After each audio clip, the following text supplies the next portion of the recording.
나라의 흐름과 나라의 구구는 정말 정해진 대로 흘러가는 대로 간다고요. 앉아야 되실 분이 앉아야 나라가 시끄럽지 않고 나라의 정치나 이런 부분들이 잘했다 못했다는 저는 그거는 제가 평가할 수 있는 부분은 아닙니다.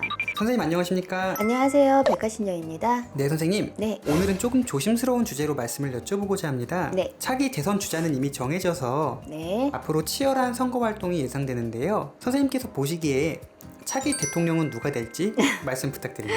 네, 안 그래도 제 영상을 보신 분들이 많이 개인적으로도 연락이 오시더라고요. 근데 저는 어떤 나라의 흐름을 봐주고 나라의 기운을 봐주는 이제 소위 무당이죠.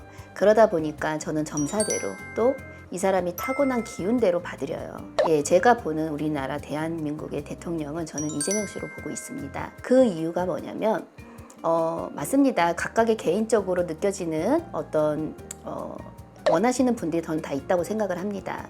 하지만 이 나라는 개인이 아니기에 나라의 흐름과 그리고 대통령은 정해져 있다고 저는 생각을 합니다. 그렇기 때문에 이 이재명 씨가 갖고 있는 이 기운에는 한 나라의 왕이 되는 기운을 갖고 있는 건 사실입니다. 그런데 이분이 저번 대선 때 됐어야 되는데 못 됐던 게 자기의 운기에서 조금 많이 흔들리기는 했어요. 하지만 저는 이분이 대통령의 운기를 갖고 있기 때문에 저번이 아닌 이번이든 다음이든 이분은 대통령의 자리에 앉는 분으로 저는 보고 있습니다. 저희 집에 오는 손님들한테 항상 그런 말씀을 드립니다. 나라의 흐름과 나라의 구구는 정말 정해진 대로 흘러가는 대로 간다고요. 앉아야 되실 분이 앉아야 나라가 시끄럽지 않고 나라의 정치나 이런 부분들이 잘했다 못했다는 저는 그거는 제가 평가할 수 있는 부분은 아닙니다. 하지만 일어나지 않아야 될 일들이 일어나고 거기에 국민들이 고통을 받아야 되는 그런 일들은 잦아들겠죠. 또 하나는 제가 그런 말씀들도 많이 드려요. 조선시대의 왕이 되려고 할 때는 그 왕은 무조건 그 왕의 기운을 갖고 있다. 하지만 그 왕이 됐을 땐 정치를 잘하든 못하든 그게 중요한 게 아니라 그 해에 일어나야 되는 어떤 나라의 자연재해나 이런 것들은 덜하다 이거죠. 왕이 돼야 되지 않는 분들이 왕이 됐을 땐 쿠데타를 일으키거나 그렇게 해서 왕의 자리를 앉으신 분들은 결국에는 끌려 내려오고 가뭄이나 그때 조선시대 당시에는 그런 일들로 굉장히 많이 힘들었었죠.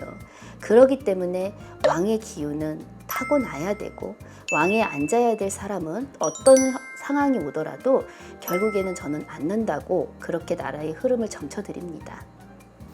네, 선생님 혹시 이 영상을 보시는 네. 이제 이재명 후보를 반대하시는 분들도 계실 거잖아요. 네, 예. 선생님께서 보시기에는 딱 이재명 후보만 보이시게 되는 걸까요? 그거는 아니에요. 여기 나오시는 분들 중에 또 언젠가는 왕이 되실 분들이 있으시겠죠. 하지만 흐름이라는 것도 있습니다. 나라의 구군과 나라의 흐름.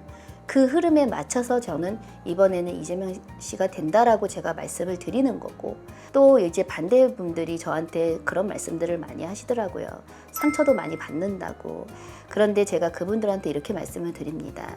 개인적으로 생각하시는 그런 부분들은 어쩔 수 없지만 전반적으로 나라의 구군을 쳐주는 저 같은 저는 신녀죠. 말 그대로 무당이죠.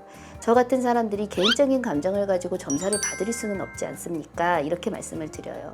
그렇기 때문에 저는 그대로 이 자리에 앉아서 신의 제자로 제가 드릴 수 있는 말은 각각의 개인적인 감정, 어떤 정치적인 색깔 그런 게 있어서가 아니라 제가 보는 이 사람이 타고난 기운, 이 사람이 갖고 있는 그 사람의 운을 가지고 말씀을 드리는 거기 때문에 너무 한쪽으로 치우치지 않으셨으면 좋겠습니다. 선생님 말씀 감사드립니다. 네.